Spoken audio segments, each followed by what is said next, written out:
Hey Phil, have you decided which category you'd like to compete in for Animal Athletes?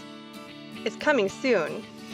The otter was the first to decide she wanted to be in the swimming competition. I think she's got that pretty well covered. And the Clydesdales, of course, are going to be pulling their weight in the strength pulling competition. I think I know which category you'd be the best in. Speed! Don't give me that look, Phil. You know you've got what it takes. But just to be sure, why don't we head over to the Y and do some training before the big day?